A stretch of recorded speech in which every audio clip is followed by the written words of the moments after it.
Well, good morning and welcome to Church in the Community from Moody Bible Distance Learning. This is your fearless leader, Professor Jefferson M. Williams, coming to you from the remote location of Antarctica. Oh, no, it's not Antarctica because Antarctica's warmer than here. Maybe we're on top of Mount Everest. No, it's warmer there than here. Maybe we're in Nome, Alaska. No, it's warmer there than here. Yes, it is below zero, and it'll stay below zero for about 72 hours here. And why do I live here? I live here because God called me here, right? And I need to be comfortable in that call and rest in that call. But good grief, couldn't he have called me to the Bahamas? Yes. Okay, enough of my whining about the weather, which I will do most of this 8 weeks.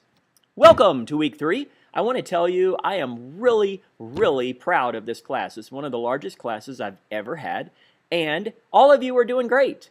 There's usually one or two that don't turn in anything at the beginning, and it just happens. But that is not happening in this class. So the discussion boards are fantastic. You guys are disagreeing without being disagreeable. You guys are turning your assignments in on time, and they're well done. Yes! So I'm very excited. So week 3, you're going to be talking about gestures and postures. But first, don't forget week 1. Week 1, you were assigned Theology of Shalom paper, right? So that is a 5-page double-spaced paper. Always double-space your papers, for my 50-year-old eyes will thank you. So, and make sure to proofread closely. So that's due this week.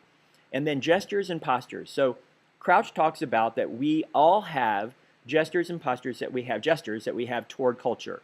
We can condemn culture, we can critique culture, we can consume culture, we can copy culture, okay? So in your paper, you're going to be giving me short little instances of where you've done all 4 of those. And then what is your default posture? Are you somebody who just condemns culture outright all the time? Is that your default? Is that your posture? Are you somebody that consumes culture without even thinking about it?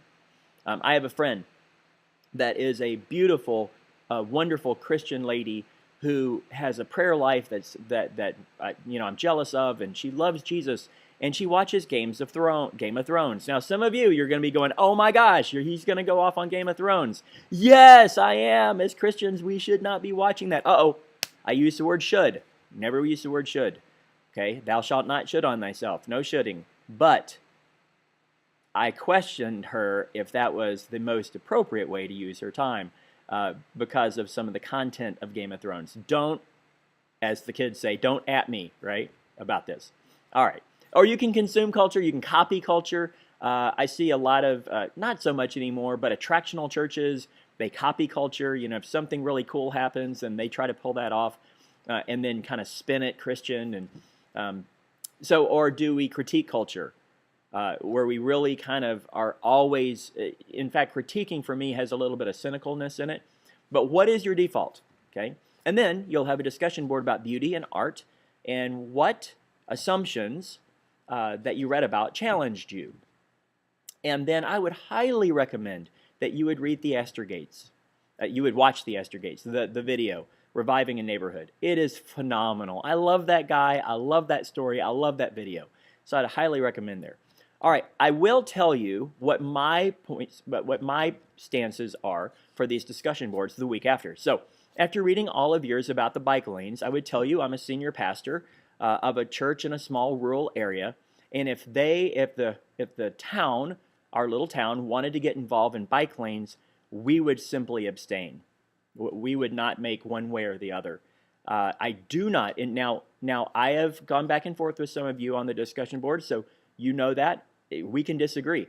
I do not see bike lanes as part of the gospel mandate. I understand about healthiness and fighting obesity and making the place more beautiful and that sort. I understand all that. I get that. I just don't see that as the job of the church, the commission of the church.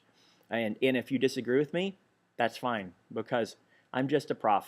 I'm not Jesus. I'm not perfect. So we can disagree on those things. Okay, so with all that said, do you have any questions, any comments, or prayer requests?